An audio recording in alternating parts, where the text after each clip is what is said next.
Praise the lord. నేటి వాగ్దానము: యెహోవా మన కొరకు గొప్ప కార్యములు చేసియున్నాడు, మనము సంతోషభరితులమైతిమి. కీర్తనల గ్రంథము 126వ అధ్యాయము 3వ వచనము. దేవుని ప్రజలను నశింపజేయుటకై దుష్టుడైన హామాను తలచాడు, అంతేకాదు కలవరం పుట్టించాడు. అయితే మొర్దెకై, అక్కడున్న యూదులందరూ, అంతేకాకుండా సూషను కోటలో ఉన్న రాణి అయిన ఎస్తేరు కూడా ఉపవాసం ఉండటం బట్టి దేవుడైన యెహోవా కార్యం జరిగిస్తూ వచ్చాడు. రాజు ఉంగరం చేత ముద్రింపబడిన దాన్ని ఎవరును, ఏ మానవుడును మార్చగలడు, కానీ దేవునికి అసాధ్యమైనది ఏదీ లేదు. సమస్తము సాధ్యమే. కలవరం పుట్టించిన హామాను నశించాడు. ఏ దినమైతే యూదులను సంహరింపబడవలని ఆజ్ఞ వచ్చిందో ఆ దినమందే వారి శత్రువులను నశింపజేయుటకు యూదులందరూ కూడుకున్నారు.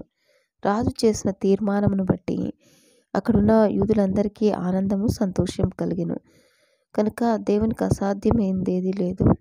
ఆయన కార్యం చేయగా త్రిప్పివేవాడెవడనూ లేడు. ఎందుకంటే దేవుని బిడ్డల పక్షాన ఆయన కార్యం జరిగించే దేవుడు.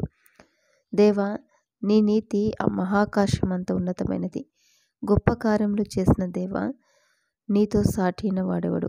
ప్రభువా, దేవతలలో నీ వంటి వాడెవడు? నీ కార్యములకు సాటి అయిన కార్యములు లేవు. ఆమేన్.